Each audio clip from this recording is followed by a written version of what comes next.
তো রেডি হয়ে গেছে ঝটপট, এখন যাব হচ্ছে কাজে।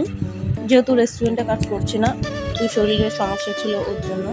তো যেহেতু আগে যে কাজটা করতাম ইভেন্টের, সেটাতেই যাব। তো আজকে ইভেন্ট বলতে একটা পুজোর কাজ ছিল, সেটা হচ্ছে কি যে জানতে পেরেছি পরে, বাট যেহেতু ভিডিও দিচ্ছি তো আগে এটা জানা। তো রেডি হয়ে গেছি, এখন যাচ্ছি হচ্ছে যে টোটো ধরার জন্য। তো বেরিয়ে পড়লাম টোটো ধরার জন্য। তো এই যে টোটোতে এসে এখন বসে আছি, তো দেখলাম এদিকটা খুব ফাঁকা ফাঁকা সুন্দর লাগছে, একটু ভিডিও নিলাম। আর এই যে আমাদের বড় বাবার দেখা পেয়ে গেলাম ওখানে।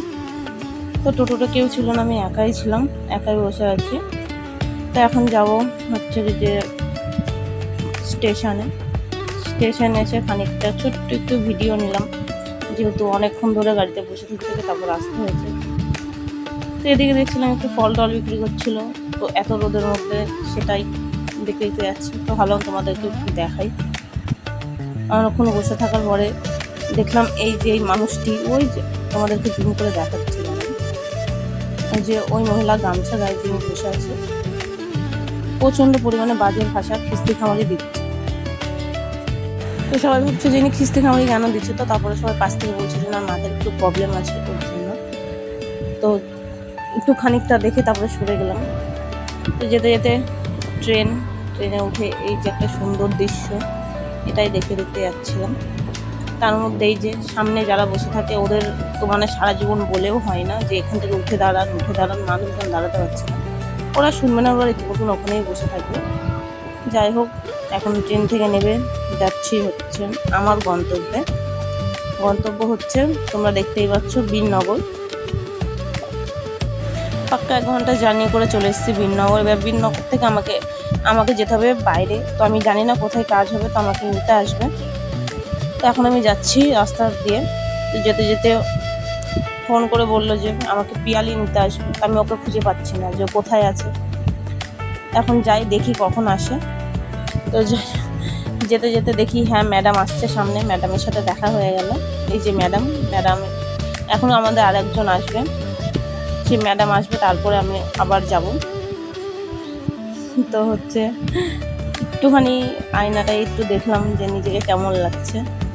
সুন্দর একটা ওয়েদার, এর মধ্যে যাচ্ছি কাজে, তার মধ্যে এই রোদ, প্রচুর পরিমাণে কষ্ট, কিচ্ছু করার নেই, যেতে হবে, যেহেতু কাজ একটা করি না। আর সেই দেবিকার জন্য দাঁড়িয়ে থাকে ওই যে দেবিকা আসছে সাদা ড্রেস পরে। তো এখন চললাম 3 জন মিলে আমাদের গন্তব্যে। তো আস্তে আস্তে যাচ্ছি। তো যেতে যেতে অনেক কথা হচ্ছিল নিজেদের মধ্যে, অনেকদিন পরে সবার সাথে নিজেদের দেখা হয়েছে। আর এই যে এত সুন্দর একটা রাস্তা, ঠেলা খেতে খেতে সবাই মিলে যাওয়া হচ্ছে। তো আরও আছে, তারাও এসছে। তো চলে এসছি আমার কাজের স্পটে। তো তোমাদেরকে ওটাই দেখাচ্ছিলাম যে কাজে এসছি, আর আমার লুকটা তোমরা দেখতেই পাচ্ছ। তো এটা দেখা দেখে হট করে দেখি কারেন্ট চলে গেছে, লোডশেডিং হয়ে গেছে। কী আর করবো, অন্ধকারে একটুখানি ভিডিও দিচ্ছিলাম। এই যে সবাই এক একজন এক এক দিকে রয়েছে, আর এদিকে আমার ফোনটা একজন ঠিক করে দিচ্ছিল।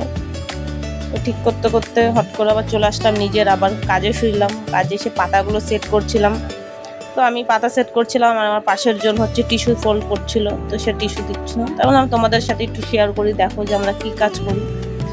অনেকটাই কষ্ট করতে হয় সকালবেলা বেরিয়ে, রাত্রিবেলা বাড়ি ফেরা। তো জানি না আজকে বাড়ি ফেরা হবে কিনা, হয়নি, বাড়ি ফেরা হয়নি রাতে। তারপরে চলে আসলাম আমাদের কাজের জায়গাতে। এই যে ওখানে পায়েস ছিল, আলুর দম ছিল, চানা মশলা ছিল, এগুলোই রেডি করছিল। এগুলোতে সব গামলাই সব ছিল আরও এক্সট্রা। আর এই যে যাকে দেখলেন ইনি হচ্ছেন আমাদের ম্যাডাম, ওনার কাজে আজকে আমরা এসেছি। ওনার হাত ধরে অনেক কাজ শিখেছি, খুবই ভালো লাগে ওর কাজ করতে। আর এই যে আমার প্রিয়সী ম্যাডাম, এইটা হচ্ছে কাকাদের বাড়ি, কাকাদের যে ঘরটায় থাকে সেটা। এদিকে আমাদের একজন ফোনে ব্যস্ত কথা বলার জন্য তার গার্লফ্রেন্ডের সাথে। এখানে আরেকজন শরীরের কোনো এনার্জি নেই, বসে আছে। একটা আইসক্রিম খেয়েও শান্তি নেই, সেটারও ভিডিও তুলে আমাকে পাঠিয়েছে, যে বলছে খা, বেশি করে খা, কোনোদিন খাসনি, খা। তো কী আর করার, সে খায়নি তাই এরকম বলছে। তাই বললাম ঠিক আছে, তোমাকে আমি খাওয়াবো। তো এদিকে এই যে এদের বাড়িতে আমরা কাজে এসেছি। খুব সুইট মেয়েটা, খুব ভালো। তো বারবারও এটাতেই দেখাচ্ছিল যে আমি আইসক্রিম খাচ্ছি, বলে দেবো সবাইকে তুই আইসক্রিম খাচ্ছিস। তার বললাম যে আমি শুধু আইসক্রিম খাবো না, তো আমার জন্য আবার ঠান্ডা নিয়ে, মানে মকটেল যেহেতু অ্যারেঞ্জ ছিল, ওখানে মকটেলটাও এনে দিয়েছে। পিয়ালি এদিকে বলছে যে তাড়াতাড়ি খা, গ্লাসটা নেবো। তা আমি বলছি দাঁড়া একটু তো খেতে দে। খাওয়া দাওয়া শেষ করে তারপরে আবার একটু কাকার রুমে গিয়ে বসলাম ভিডিও একটু তোলার জন্য, যেহেতু কাকার রুমটা খুব সুন্দর ছিল। আর এদিকে এই পুচকু চলে এসছে আমাদের সাথে। ও খুব ভালো, যেহেতু প্রেগনেন্ট তার জন্য একটু মানে ওঠানামা কম করছে দেখলাম, শুয়ে পড়ছে যেখানে সেখানে, শরীরটা একটু খারাপ। আর ও এসি ছাড়া থাকে না, এসি ছাড়া ও থাকবে না, এরকম একটা ব্যাপার। আর খুব মানে এত ভালো, যা বলছে তাই শুনছে। অনেকক্ষণ ওর সাথে একটুখানি খেলা করলাম, কোলে নিতে পারছিলাম না যেহেতু ওর ওয়েটটা বেশি ছিল, আর ও আসছিল না তখন, মানে ওর শরীরটা এতটা অসুস্থ লাগছিল। তো যাই হোক, ওকে একটু অনেকক্ষণ ধরে সবাই মিলে আদর করলাম। এদিকে আবার দেখো কাকি ওকে টিপ পরিয়ে রেখেছে একটা, যে না সবাই সেজেছে ওখানেও সাজবে না, তো ওকেও একটা টিপ পরিয়ে দিল ছোট্ট করে। তারও কাকি বললাম কাকি তাহলে লিপস্টিকটাও দিয়ে দিতে পারতে, তো কাকি বলছে না ওর জন্য ওটাই বেস্ট, টিপটাই পরবো। এইদিকে ম্যাডামজি ফুটি নিয়ে চলে এসছে, বলছে খা খা, তুই তো সেই থেকে এসে খাচ্ছিস। তাই যে এখন মুখ মুছতে ব্যস্ত, বলছে ভিডিও করবি না। তাই তোমাদের আমাকে বারবার বলছে কাজ করবি। আমি বলছি ভাই গেস্ট বসুক তারপরে কাজ করবো, তুই বস। আর এদিকে আমাদের পুচু এরকম হাঁ করে আমাদের দিকে তাকিয়ে আছে, যে কি বলছে আমি তো বুঝতে পারছি না। আমার মুখের দিকে ক্যামেরাটা নিয়ে গেছো, আমার দিকে তাকিয়ে আছে, মানে বুঝতে পারছে না। আর এই যে চুপচাপ শুধু শুয়ে পড়ছে, এসে পায়ের কাছে শুয়ে পড়েছে। কাকিকে বলছি কাকি ওকে একটু শুতে জায়গা করে দাও, কাকি বলছে না এখন ও শুবে না। তো এইদিকে দেখো এসি চলছে, সেটাই তোমাদেরকে দেখালাম যে এসির মধ্যে ছাড়াও থাকবে না, এসির মধ্যে ঘুমায়। তারপরে কাজবাজ শেষ করে চলে এসেছি খেতে। এবার আমাদের খাওয়া দাওয়া চলছে। তো যেহেতু আমাদেরকে খেতে খাওয়া দাওয়াই ছিল হচ্ছে খিচুড়ি ছিল, আলুর দম ছিল। আর এই দেখো গিলন দাসী গিলছে এদিকে, আমি খাচ্ছি না বলে বলছে তাড়াতাড়ি খা, ভিডিও করা বন্ধ কর, খা। নানপুরি ছিল, চানা মশলা ছিল, সব রকমই ছিল। আর সব কিছু খাইনি, কিছু কিছু খেয়েছি, এই যে তোমাদেরকে সেটা দেখাচ্ছি কি খেয়েছি। আর এদিকে ম্যাডাম খাচ্ছে, ওদিকে কাকারা সব বসেছে খাওয়ার জন্য।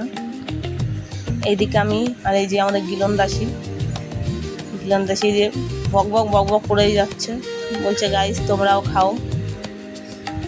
আর এদিকে পাতটা পুরো সাজিয়ে নিয়েছি, খাওয়ার নামে কোনো কথা বলছি না। তারপরে খাওয়া দাওয়া শেষ করে বাড়ির জন্য একটুখানি পায়েস নিয়ে যাচ্ছি হচ্ছে বাড়ি। আর আমার বান্ধবী বলছে হ্যাঁ নিজেও খেয়েছিস, বাড়ির জন্য নিয়ে যাচ্ছিস, খাই করে আবার কালকে খাবি। আমি বলছি হ্যাঁ খাবো, কালকে গিয়ে খাবো।